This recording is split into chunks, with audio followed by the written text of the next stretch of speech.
The first time I realized the ground beneath me was shifting wasn't when my name was missing from the monthly client report. It wasn't even when the executive assistant who I had trained suddenly started leaving me off calendar invites.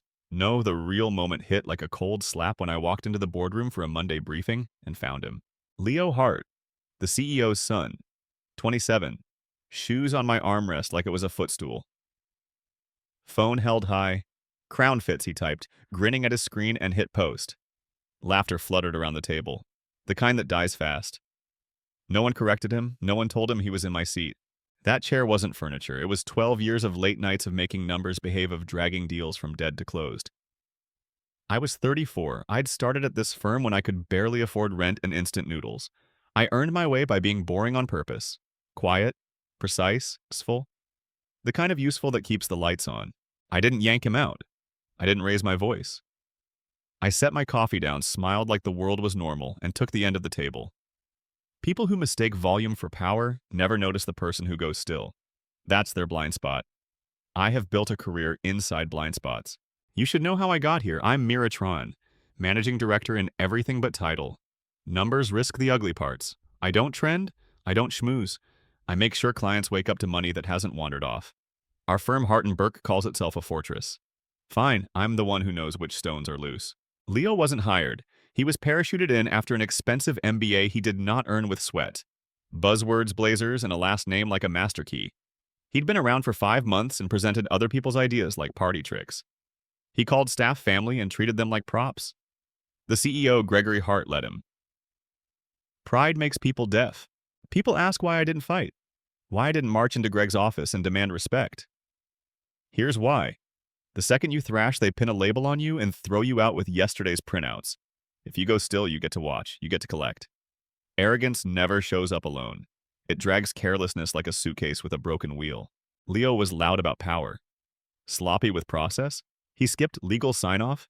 He promised returns that made math cry. He booked client calls without compliance. He left trails. Digital, paper, human. And I, boring Mira with my tidy folders, kept everything that mattered. Not revenge, insurance. The Crown Fitz post didn't anger me. The caption did. It was a declaration. Not just at me, but at every rule that keeps a firm from imploding. He thought the throne was there waiting. He didn't know about a single stubborn piece of paper that refused to disappear. 6 months earlier, when a partner's scandal ripped through the building, the board had named me interim managing partner. Not because they adored me, because I was the last calm person in a room on fire. We filed it. Signatures, dates, submitted to regulators. Then the scandal cooled, and they went back to old habits. They never reversed it. On paper, I still held authority they pretended I didn't. So when Leo crossed his ankles in my chair and the interns did that nervous giggle, I didn't waste breath. I opened my email, forwarded 4 lines and 2 attachments to our general counsel, Rena Cho. Subject status confirmation. No exclamation points. No threat. Just the truth in black and white. 10 minutes later, the door swung open. Rena walked in, pale, phone in a death grip. She went straight to Greg. She didn't look at me. She didn't look at Leo. She lowered her voice, slid her screen across the table. Greg read. His jaw clicked. Then, loud enough to rattle the glass, he said, "Call her. Now." I didn't move. I stirred my coffee and watched Leo's smirk fold in on itself. The room listened to the hum of lights and the soft, guilty click of Leo's pen. Click, click, click. He broke first. "Dad, relax. She's bitter. It doesn't matter." He tried to laugh. It sounded like paper tearing. Rena whispered. Greg's color drained. Partners stared at their notepads like they might find exits hidden between bullet points. I gathered my notebook and left. I didn't need to hear the rest. I knew the shape of the yelling. I knew the arc of panic. I had seen this movie in other buildings with other names.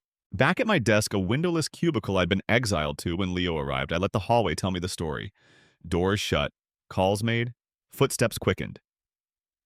Someone said, "Too loud, are we exposed?" Someone else said, "What does interim mean in filings? It means what it always means. Control you can ignore until you can't." At home that night, I fed my old cat Atlas. He knows when I'm thinking too hard. He head-butted my elbow until I laughed. Then I opened a folder labeled innocently Q2 Notes. Inside were copies, emails, draft decks with stripped credits, calendar invites skipping legal, Leo promising a client guaranteed outcomes. I printed nothing. I stored everything. Dates, times, who was in the room, who said we'll fix it later. I poured cheap wine and let the truth settle. I'd given this place 12 years. Weekends traded for quarterly closes. Vacations canceled mid-airport to soothe the client with cold feet. In return, a boy put his feet on my chair and called it his. Fine, let the paper speak. The next morning, the lobby looked the same. Blue tickers, polished stone, reception smiles, underneath terror. You can smell it if you've smelled it before. Metallic, like rain on hot wiring. Compliance had set up camp in conference B binders, highlighters, coffee that tasted like regret.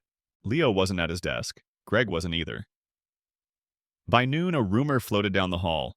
Regulators had been contacted. By 2, another. A key client wanted clarity of authority. By 5, the whisper I'd been expecting. The merger was paused, not dead. Suspended. Because of ambiguity. That word makes executives sweat. Rena cornered me near the elevator. Jacket wrinkled. Eyes red. Do you realize what this triggers? She asked. I sent a reminder, I said, that's all. That reminder froze half our life support. Anything Leo touched could be invalid unless we clean this up. Clients hate uncertainty. Regulators hate surprises. Then stop surprising them. She swallowed. You're not the problem, Mira. And she walked away because phones don't stop when the truth arrives. They ring more. Greg came back from his conference on Wednesday. Everyone knew it was a golf thing in Scottsdale. He didn't pretend otherwise. He strode to my cubicle, looked down at the chair I didn't deserve anymore, and said too loud, "Office, now." I followed. Leo was already inside, arms crossed, trying for steel, landing on tin. Greg shut the door. You're putting us at risk, he said. That interim filing was a patch. Symbolic. Show me the reversal, I said. Silence. Leo shifted. Greg's mouth thinned. This is bigger than you, he tried. You made it bigger when you handed clients to your son without guardrails, I said. Paper isn't symbolic, it's binding. His phone buzzed. He ignored it. Leo sneered. Your infrastructure, Mira. I almost smiled. Infrastructure holds weight. I left him with that. You can argue with a person, you cannot argue with a timestamp. Thursday morning, an all-staff banner flashed on screens. Temporary controls in effect. Dual sign-off for new commitments. Legal first, then acting authority. They didn't type my name. They didn't have to. People read it twice anyway. Outside counsel asked to meet. Rena scheduled it for 10 Pool Road. Conference C felt like a triage tent. Gray suits, stacks of paper, Greg at the head of the table like nothing had shifted. Leo in the corner pretending his phone owed him comfort. Ms. Tran, outside counsel, said. Polite. Careful. We'd like a targeted ratification. Payroll, vendors. Notices already promised. Nothing strategic. We'll file an amendment today that reflects April's designation and cleans the ambiguity. Ambiguity, I repeated. You mean the month I was acting on paper while being erased in practice? He nodded once. Words matter. Then say the right ones on the record, I said. And protect staff. No throwing juniors under the bus to cover leadership's mess. It went quiet. Even the air vents listened. Leo broke it. You just want a payoff, he said. I want accuracy. He had no comeback. That's the thing about accuracy. It ends arguments without raising a voice. By afternoon, clients started emailing me directly. Who signs? Who decides? Who is accountable? I answered what I could. Short, clean, filings amended today. Dual sign-off in place. Your funds are secure. No drama, only facts. Facts calm money. That night, I drafted my own one-page notice. Calm language. No venom. Upon correction of filings, I will transition authority on a date that allows for a clean handover. I added a line I needed for me. No staff discipline for executive decisions made without their control. I sent it to Rena and counsel. I turned off my lamp. Atlas purred like a small engine. The city kept being a city. A text came from an unknown number, a screenshot of Leo's post now deleted. Happy it asked. Careful with captions, I wrote back. Paper lives longer. Saturday would be the board. Not the pretend kind. The real kind. Minutes, votes, names spelled correctly. My nameplate would be there again. Card stock, not metal. That was enough. I didn't want a crown. I wanted the record to tell the truth. Before I slept, I listed the people who mattered in the notebook I keep for hard weeks. Jade, my best friend who tells me when I'm drifting into martyrdom. Noah from compliance, who once whispered, "You're not crazy, the numbers moved." Tess, the assistant who repeats what she hears without realizing she's the revealer I needed. The analysts. The interns. The ones who keep the machine humming and go home late to microwave dinners. This isn't a story about a chair, it's about what chairs mean when no one is looking. Saturday came gray and windless. No pastries, no small talk. The boardroom felt like a church emptied after a scandal. My name card sat where it hadn't sat in months. Mira Tran, acting managing partner. Cardstock. Crooked cut. Perfect. Greg entered last. Leo trailed him paler than the marble floor. Rena set a slim stack at each seat. Outside counsel placed a recorder at the center. A single red light blinked, proof that this time counted. "We'll proceed on record," counsel said. His tone had the softness of sandpaper. Purpose, governance, clarification, interim authority, client communications, and regulatory posture. I kept my hands flat, no pen to click, no tells. Greg opened with rehearsed warmth. "We appreciate your steady hand, Mira. We need to correct the filings and move forward as one." As one, translations say yes, disappear nicely. "Begin with the minutes," I said. Rina read. April's vote. Names. A motion made, seconded, passed. Filing numbers. Dates. The sound of her voice turned the air solid. You couldn't argue with it without choking. Greg tried anyway. We all understood this was temporary. "Temporary ends with a vote," I said. "Show me that page." Silence. Outside counsel cleared his throat. There is no rescission on record. We moved to the next stack. A proposed ratification. Payroll, leases, notices, staff protections. My clause sat there like a boundary line in fresh paint. No scapegoating juniors, no retroactive blame. Greg skimmed jaw tight. "You're asking a lot." "I'm asking for the truth and for people's jobs. Choose which you think is a lot." Leo finally spoke. "You're not a hero, Mira." "I'm not trying to be." "We voted. Unanimous." Even Greg's hand rose slow and sour. The recorder blinked. Red, red, red, each pulse a nail sealing the box around the lie we'd all been living in. Outside counsel slid a fresh draft toward me. "We'll file this today." "Then we need a client note," I said. "Plain language, no spin." Greg bristled. "Our brand?" "Your brand needs accuracy more than adjectives." We kept it simple.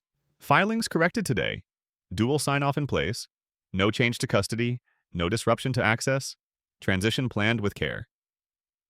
Rena added a line about the merger engagement paused pending governance confirmation. No drama, just ballast. The meeting ended without a fight because paper had replaced theater.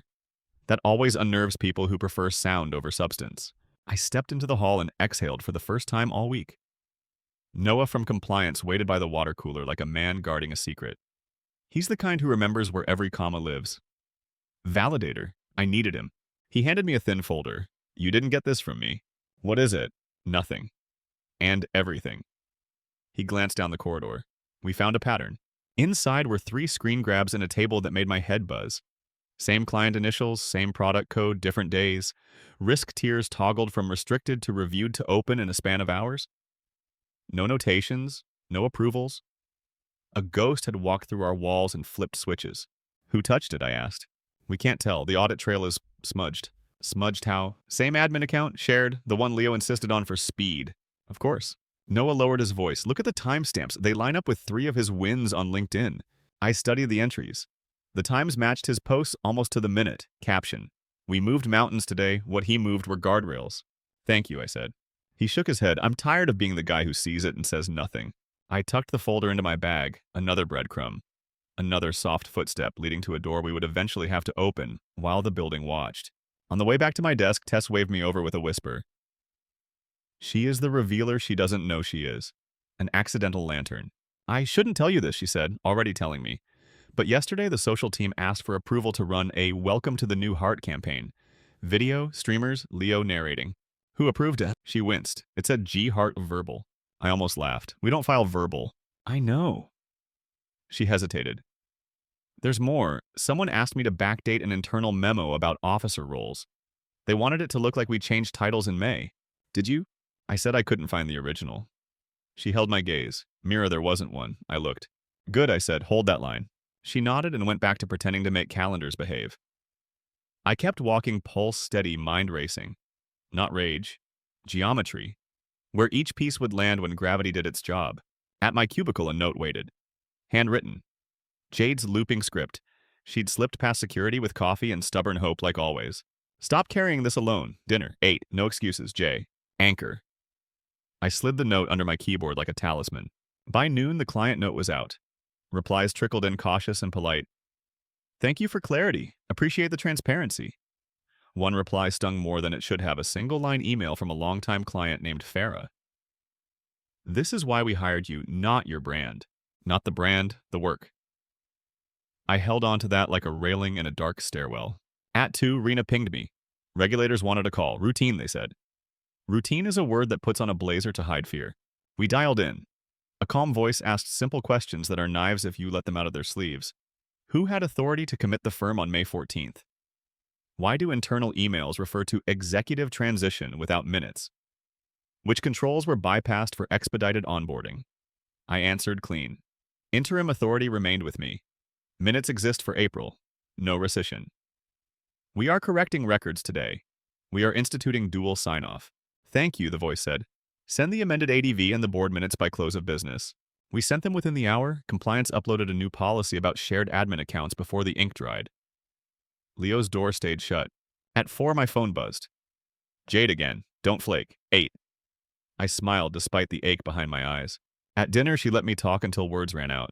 No speeches, no pep talk, just questions that put oxygen back in my chest. What are you afraid of, she asked. Breaking the thing I'm trying to save. Then stop trying to save the thing and start saving the people. Simple, sharp, right. On my way home, rain started soft and stubborn, and I walked without hurrying. Atlas would be at the door, offended by weather he didn't consent to. In my bag, Noah's folder pressed against my palm. My brain threaded a pattern. 3 toggles. Shared account? Leo's public boasts? Backdated memo request? Verbal approvals? A video launch for a throne he assumed he'd inherited. Recklessness is a repeating melody. Once you hear it, you can't unhear it. At home, I fed the cat and opened my laptop. I built a timeline. Columns, dates, actions, artifacts, posts, timestamps. I added a note at the bottom. Scope facts only, no adjectives. Then I sent Noah a single line. Can you pull server logs for the admin account on those days? He replied with a thumbs up and a ... that never turned into a sentence. I understood. Even typing felt dangerous. At 10:12 p.m., Tess texted me a screenshot of a Slack thread she shouldn't have been in, but was briefly thanks to a misapplied channel permission. Leo marketing head and Greg's EA. The line that mattered, need to make it look seamless. Get me something that shows the baton pass happened in May. May? The month they tried to turn air into a bridge. I saved the image and stared at the ceiling until my eyes burned. Not because I was shocked, because the predictability of it tired me. Men who think narrative can outrun paper. Youth that mistakes applause for consent. Power that forgets how clocks work. I slept like a stone. Sunday morning, my phone vibrated before sunrise. Noah again. A photo of a monitor. A login list. The admin account accessed at exactly 3:17 p.m. on one of the crucial days. Location guest Wi-Fi atrium. Not Leo's office, not IT. A place he liked to hold court with his laptop propped as a stage. Enough, Noah wrote. Not yet, I replied. Close. I made coffee and opened a new document. Board follow-up controls and commitments. I wrote like I was explaining it to someone who wanted to understand. No barbs, no jokes, just the map. At the end, I added a reorientation. This is not punitive, this is protective. Before I hit send, I thought about the 5 roles my week had revealed without ceremony. Noah the validator, Jade the anchor, Tess the revealer, Leo the manipulator who believed manipulation was strategy. The innocent? The kids who run reports at midnight and fear layoffs they didn't earn. I closed my eyes and pictured their faces. It sharpened my spine. At noon, the merger partner requested a Monday sit-down. We want comfort, they said. Bring the person who actually knows what's happening. I will, I said. Who is that, they asked. You'll know when she walks in. I sent my follow-up to Rena and outside counsel and CC'd the board. Greg replied 3 minutes later. Appreciated. No punctuation, no warmth. A man on a rope pretending it was a ribbon. My phone lit up again. Unknown number, a single sentence. You think you won. I typed back, I think the record is accurate. 3 blinking dots, then nothing. I stood by the window and watched the rain become mist. The city blurred, then came back into focus. That's how truth arrives. Blurred by denial. Clear when you stop blinking. Monday would be negotiation day. Not with voices, with structure, with clocks and logs and minutes that said what they said. I would walk in with facts and walk out with ground that would hold the next person, even if that person wasn't me. This isn't about staying in the chair, it's about making the chair stop lying. Monday started with glass and echo. The merger partner's lobby smelled like citrus and new carpet. I could see my face small and composed in a sheet of polished steel by the elevator. Rena stood beside me, hair pinned, voice low. They want comfort, she said. They want you. Then they'll get facts, I said. The conference room was bright enough to hurt. 2 partners, 1 risk chief, a paralegal who typed like rainfall. Greg took the far end posture, brave. Leo sat half a step behind him, expression curated, phone face down for once. I slid my timeline across the table. No flare? Dates toggles, signatures voids. The risk chief read it the way a doctor reads a scan. Slow. Twice. Who could change risk tiers without an audit trail, he asked. On paper, no one, I said. In practice, a shared admin account. He looked at Greg. You allow that. Greg's jaw flexed. For speed. Speed breaks ankles, the risk chief said. We went 3 rounds like that. They asked for a 60-day oversight period. Independent. Dual sign-off plus third-party review. They wanted me named on paper during the review window. Greg tried to argue brand optics. Leo tried to argue momentum. The partners listened, then asked the only question that mattered. Who knows where the bodies are? I know where the controls failed, I said. And I know how to put them back. They nodded. Then you lead the remediation, or we walk. Greg's silence thinned into surrender. He signed because he wanted the deal more than he wanted pride. Leo signed because Greg did. When the meeting ended, I stepped into the hallway and let my eyes rest on a safer distance. Down the atrium, the cafe buzzed. Baristas moved like a choreographed line. Past them a door with a brushed steel plate network. Facilities authorized only. A cleaner had propped it with a wedge of carton while she wrestled a trash bag through. I saw a flash of blue light and heard the quiet hum of machines. Atrium, guest Wi-Fi, 3:16 p.m., the login Noah sent floated up in my mind like a bubble. I shouldn't, I did. Inside, the air tasted like dust and ozone. Server racks glowed like night cities. A mini PC sat on a rolling cart. Not labeled, not inventoried. An HDMI cable dangled. A sticky note on the lid said demo do not unplug. I touched the power button. The monitor came alive with a login screen. Fast. Too fast. Credentials auto-filled admin at HB Core. The cursor blinked, then a remote session opened itself like a trapdoor. Configuration dashboard, risk tiers, toggle switches. My pulse didn't spike, it tunneled. I took photos. Wide, close, the sticky note, the IP address, the timestamp in the corner of the screen. Then I killed the session and pulled the cable from the wall. The cart's wheels squeaked on the concrete as I pushed it into a corner behind a stack of labeled routers. I shut the door on my way out and put the wedge back where I found it. Outside the atrium murmured on innocent. Coffee, laughter. Tuesday plans. Leo's voice spilled from around the bend, bragging to someone taller than him. Dude, we're fine, he said. The old guard is just panicking. My guy set up a side door. If legal slows me down, I flip the flag. We push it through, then clean it later. It's how you lead. My hands found my pockets before my words could. I walked away without being seen. I didn't need an argument. I had a photograph. I texted Noah found a ghost box by the atrium. Demo. Auto login. Photos coming. He replied with one word. Finally. Then, bring nothing back, send only. We regrouped in our building after lunch. Rena and I met in a small conference room that smelled like old coffee. I slid my phone across the table. She scrolled an expression flattening into something hard. Who put it there, she asked. Someone who likes speed and applause. We need it in that room yesterday. No, I said.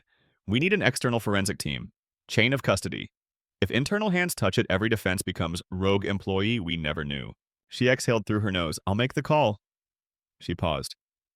Mira, this is going to get ugly. It's already ugly, I said. We're just turning on the lights. At 2, a calendar placeholder popped into my inbox. Studio tour, New Heart Assets. Tess, of course. She meets clients in the new video space when the real conference rooms are overbooked. I pinged her. Can I borrow 10 minutes? She replied with a thumbs up and a link to an empty slot. The studio lived on the mezzanine the marketing team had colonized. It smelled like fresh paint and excitement. Light rigs hung like metal clouds. Against one wall, poster boards leaned on easels, slogans, shots of Leo in blazers, a mock timeline with colorful arrows. Baton Pass, May 12. I didn't touch it. I looked instead at a table in the corner. Pelican cases, a label maker, a stack of envelopes with wax seals pre-stamped H&B. A printer hummed. A draft press release slid out Leadership Evolution at Hart & Burke effective May 12th. At the bottom, someone had pasted my name under supportive statement from acting managing partner. The signature block tilting at an impossible angle. My name looked like a sticker that didn't quite stick. Tess noticed my eyes. They wanted a version in case we need to backfill the story, she said quietly. The marketing head called it brand hygiene. Who greenlit this? Greg's EA, verbal. I took a single photo of the draft, then turned the paper face down. I didn't want it to exist longer than it already had. On my way out, I saw a storage door ajar. No sign, no label. Inside, bins stacked to the ceiling. One of them had its lid crooked. Gaffer tape? Balloons. A printed vinyl banner rolled into itself like a sleeping snake. I tugged and unrolled it across the floor. Welcome to the New Heart. The date in the corner read May 14th. The printer mark on the edge read last Thursday. My huff of breath almost turned into a laugh. It wasn't laughter. It was relief shaped like laughter. Recklessness leaves props. I put the banner back, sealed the bin, and pulled the door shut. On the whiteboard outside, someone had written, "No content leaves this floor without approvals." Underneath, someone else had added LOL. Back at my desk, Noah pinged me external team on site in 1 hour. It is pouting. Good. I forwarded him the studio photo.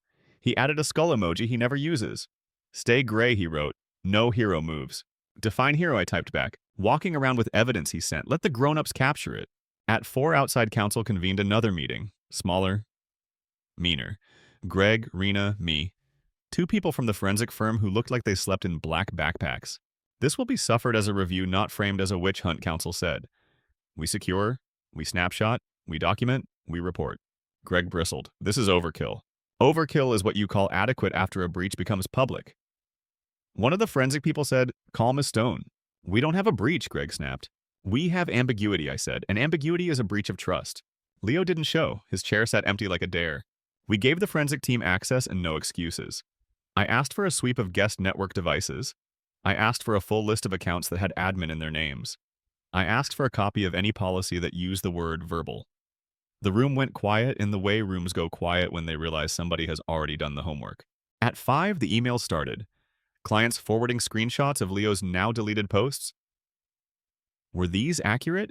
Is this how you communicate material changes? I responded with a single sentence that felt like the only honest thing we could offer. We are correcting our processes and will not use social channels for governance. The replies softened. Not warm, less sharp. I left at 7 with the building humming in a different key. Doors opened and closed like chess moves. Security badges beeped with new hesitation. The lobby guard looked at me differently. Respect or curiosity, maybe both. Jade called as I reached the sidewalk. Are you safe? I'm walking towards soup, I said. Sounds like a plan. Jade, I said, and the word filled my throat. I found the door. And it wasn't locked. She was quiet for a beat. Then lock it after you remove what doesn't belong. I ate soup at the counter of a place that plays Phil Collins and pretends it's not ironic. Atlas would pretend to be offended when I got home. He would forgive me by the time I put the key in the lock. At my kitchen table, I spread the day out in my head. Meeting, ghost box, studio, banner, forensics, every piece in place, none of them dramatic alone. Together a shape. I wrote the memo I didn't want to write. Subject controls, immediate actions, and next steps. Short lines, no adjectives. We would disable shared admin accounts, implement hardware inventory with barcodes and sign-out logs, require written approvals for any public communication about leadership, file a formal policy banning verbal as a category. I added a final paragraph for the board. We need transparency with regulators. We cannot be caught telling a prettier story than the truth. I scheduled it for 8:00 a.m. because people accept hard things better in daylight. Sleep came late and hard. I dreamt of doors that led to rooms that led to doors. In each one, a single light flickered in the ceiling. In each one, I turned it on. The forensic team began their sweep before I finished my first coffee. At 8:12, Noah sent me a photo of the mini PC now bagged and tagged. Chain of custody signed by 3 signatures. Underneath he wrote, it was plugged into the guest switch. Whoever rolled it in wanted convenience more than stealth. By 9, the risk chief from the merger partner arrived unannounced with a legal pad and a question. Show me where decisions were made outside of the room they claimed they were made in. I took him to the mezzanine. We didn't go inside. I showed him the whiteboard and watched his face when he read LOL. He made a note and nodded, bleakly impressed. Back downstairs, Rena caught up with me stride fast. We got a call, she said. Someone tipped the regulator to potential forgery. I kept moving. They're not wrong, I said. They're late. Mira, she said softer, this could become criminal. It already is if we hide it. If we own it, it's repair. She stopped. Are you okay? I'm more tired than scared, I said. That's something. At 10, Greg finally called a meeting with a subject line made of panic, urgent messaging. 12 people too many for truth. He stunned me by starting with a sentence I didn't expect. We will not lie, he said. We will not spin. We will not say a baton passed in May when it didn't. He didn't look at me when he said it. He looked at a wall where our logo glowed blue. We will also, he added, protect the firm. I spoke up. Protect the people first, the firm follows. He didn't disagree out loud. It was enough. Leo slid in late wearing sunglasses. He didn't need a hat pulled low. He sat. He smiled like an apology he didn't feel. So, what's the play, he asked. No play, I said. Policy, process, paper. He lifted his palms. You don't have to be dramatic, Mira. This is the opposite of dramatic, I said. It's boring. It saves companies. He rolled his eyes and slouched. The room watched him like you watch a firework that didn't go off. At noon, we sent the memo. At 1, we sent the amended client note with more detail and fewer adjectives. At 2, the regulator requested physical copies of the board minutes and the device inventory. The forensic team couriered sealed envelopes across town. By 3, Tess stood in my doorway with a folder and the face of someone who knows a risk and tells it anyway. Someone asked me to schedule a celebratory filming for Friday, she said. They said it was to mark the moment we turned the corner. They want Leo to do a walkthrough and joke about the paperwork saga. Who asked? An agency guy. Not on our list. He said Greg's EA had given the green light. Verbal. Say the studio is closed for maintenance, I said. Let him be mad at a wrench. She smiled guilty and pleased. I already did. Good, I said. Keep saying no with a smile. At 4, Jade texted a single sentence. You're almost at the ridge. Don't look down. I didn't. I kept walking. At 5, as the building thinned to clicks and echoes, I stood alone in the boardroom where this started. The chair sat where it always sits, indifferent. Outside, the sky went the kind of bruised purple that promises rain but withholds it.